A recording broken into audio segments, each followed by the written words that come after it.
There's a pretty one, Ulysses.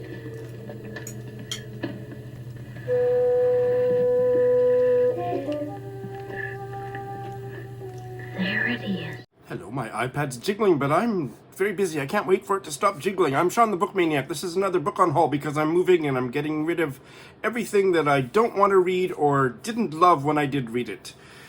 I'm being very cutthroat. So, some of these I can't remember if I did them in a past Unhaul video. I'm getting a little mixed up because I'm offering them to my friends for free if they pay the shipping, and then I'm trying to sell them on Facebook Marketplace, and then I have another place I'm getting rid of the rest of them, and I'm not remembering to do the book Unhaul video before I start dispersing stuff. So, yeah, let's see how this goes. I can't believe how much I hated these stories by Eudora Welty because I absolutely worship her novel, Delta Wedding. I read half of them, and I loved 2 of them, 3 of them at the beginning, and the rest were utter crap. Extra copy. These is My Words, a historical novel by Nancy E. Turner. I can't remember if I did page 112 or what I did, but I eliminated this from consideration quite a while ago. Annie Proulx, short story. She's a master of the short story, but this was an underwhelming collection. Fine just the way it is. And then these ones I know that I've given away and forgot to talk about, so I'm going to quickly, I've got taken screenshots of all the various ones I've sold or mailed or something. Cormac McCarthy's All the Pretty Horses. Dude Bro Lit, what the hell is it doing in my house? Friedrich Schiller novel. I think it's a novel, The Ghost Seer, it's a ghost story.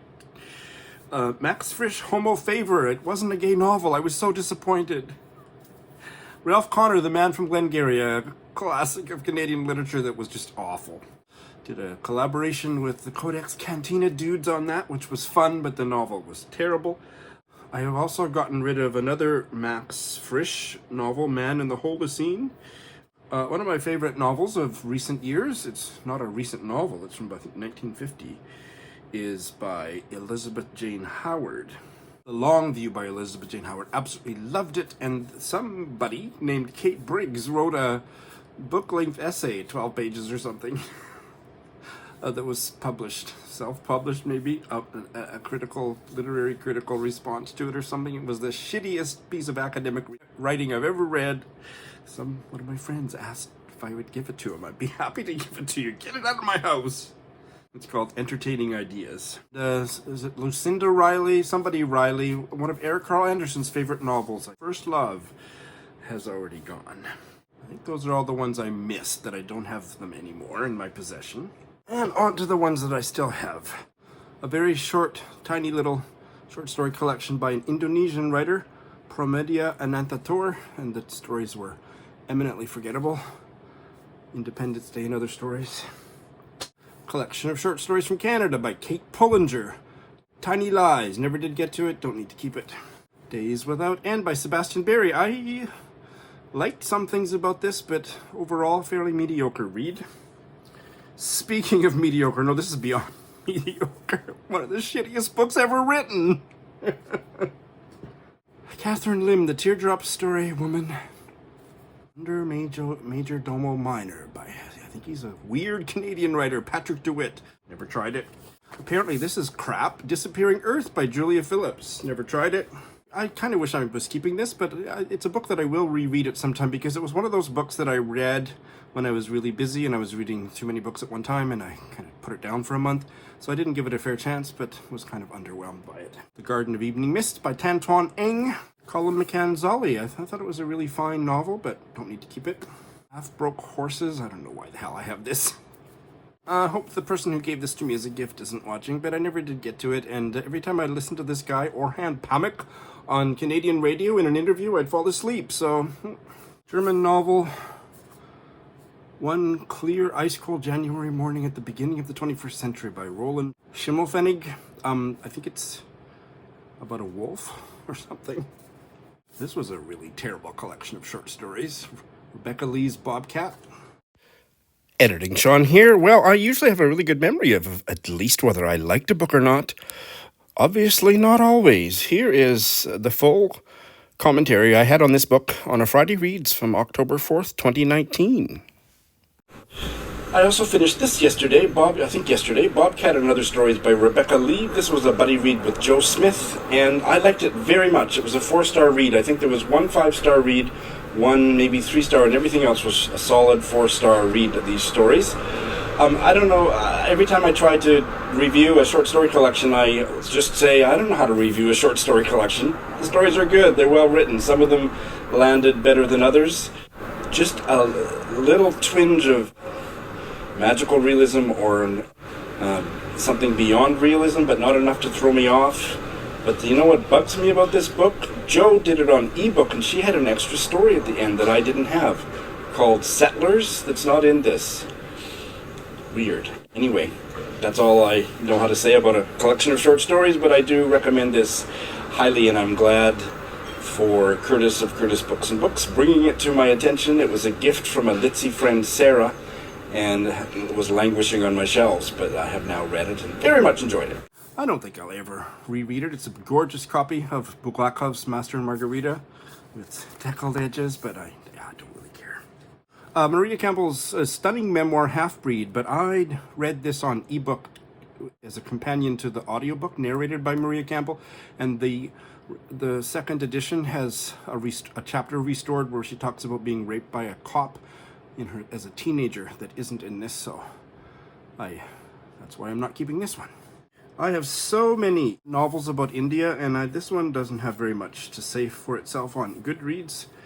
If the Moon Smiled by Chandani Lokuge. I think she's an Australian Indian writer, but yeah, it's one of the ones that just didn't make the cut. A French novel in translation, Cécile Coulon's A Beast in Paradise, translated by my friend Tina Cover, and the translation is wonderful, but the novel, pretty trashy. I thought this was a fine novel. Wasn't it nominated for the, I don't know, something? Many things. Avni Doshi's Burnt Sugar. I thought it was a very fine novel. I don't need to keep it. This is one of 2 novels I might have by Vendilla Vida that I've never read, so I can't justify the cost of shipping it across the pond and it never being read, so it's going. And this was a beautifully written novel that was terrible. The Mating Habits of Stags by Ray Robinson. Some Tokyo historical novel by somebody who's not Japanese. Why would I want to read that? This is actually my personal copy of The Wind-Up Bird Chronicle by Haruki Murakami, which is my favorite novel by him, and for many years, I thought was my favorite novel of all time. I'm not sure it would even make it into the top 10 now, but certainly in the top 20. But I have a nice hardcover, first edition, that's worth like hundreds of dollars, so I don't need to keep this anymore. This was a present from a friend that I didn't get around to, and it's a very easily gotten again type of book, The Egg and I by Betty McDonald. Samuel Fisher's The Chameleon, I didn't get to it, and after I bought a copy for $2, brand new, on some online book-selling website, I realized I'd bailed on another one by him. I am really interested in the Indian writer Amitav Ghosh, but apparently this is not one of his best. Gun Island. This is a chiller thriller by some Icelandic author with an unpronounceable name. Bye-bye. I have a lovely hardcover copy of Colson Whitehead's The Nickel Boys. Mixed reviews, but I expect I will love it, but I don't need to pay to ship this across the pond. I can get this in many other formats anytime I want. And another Dude Bro Lit. Roth's Complaint by Philip Portnoy or something. I don't know. Never did read it. I believe this is an Israeli novel by Dorit Rabinyan, All the Rivers. Didn't read it. Didn't hear anything good about it. Commercial fiction. What the hell is it doing in my library? Gabrielle Zevin, Young Jane Young. Everything I've heard about this novel makes me think I'm going to absolutely hate it, and I don't intend to keep it to find out. I am not sure what all the fuss is about Jenny Urbernbeck, because I thought this was a very underwhelming, subpar work of literary fiction. And I heard this one was too, and it has some magical realism or something. She Would Be King by Wyatt Moore. I am interested in nonfiction books about how evil the police is as an institution, but I'm not interested enough to pay the cost of this book to ship it and not read it. So yeah, I don't need any more information to know that the police are evil. I bet I would enjoy this, but it's one of the easiest books that's been printed in the last 15 years to get a copy of again. Otesha Moshvig's Eileen. And this one has aged so horribly in my memory that I'm embarrassed to keep it.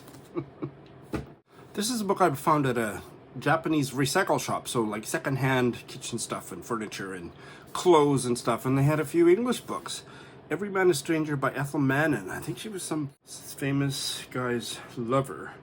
And I don't usually like to talk about women writers that way, but it literally is the only thing that she has to recommend herself, because it was a crappy novel. She died in 1984 in her mid-80s. Oh yeah, she was lovers of Yeats and Bertrand Russell, but this was terrible. And nobody wants this, so I'm just going to throw it in the trash. The Japanese writer Shushaku Endo is too Christian for me. This is a novel about a bunch of Christian Japanese people on a pilgrimage to India or something. No thank you. I was really interested in this until I read the first story to Lindy for our Christmas reading project, On Trailar Beach by Diane Ebert Biaf, and it wasn't very good. I bought this to reread it, and I really disliked this novel upon rereading it. It's a classic of Canadian literature, As For Me in My House by the closeted gay writer Sinclair Ross, and I really disliked it, and I had loved it as a kid or as an undergrad. And I really think that reading it in these yellow pages turned me off, so I'm getting rid of it, and I will try it again in the fullness of time in a nice, clean, crisp edition or ebook or something. This is the second copy I've bought of The Essex Servant. I had a nice hardcover copy, and I was really underwhelmed by the novel, got rid of it, and then a lot of BookTube people complained that I mustn't have given it an honest try, so I bought another copy that I could somewhere. And I never tried it because I'm always right the first time. I bought a second copy of this, starting from scratch, a writer's manual by Rita Mae Brown, and did it as a buddy read with Chris of the Book Cougars podcast, and we both thought it was fairly unimpressive upon a second reading for me. I'm a fan of Patrick Gale based on one of his recent novels that I've read. I did try a chapter tag of this that I thought was quite good, but it's a chunky novel that the chances that I'll ever read it, I can get a copy again. Somebody did a blind page 112 test with me, and this was one of them, and I bought the book, or I found the book used and bought it because I'd liked those pages, but again, it didn't make the cut. Louis de Berniers, The War of Don Emanuel's Nether Parts. And this was an underwhelming work of Chinese literature, In the Pond by Ha Jin. Well, that's it for this Unhaul. Thanks for watching.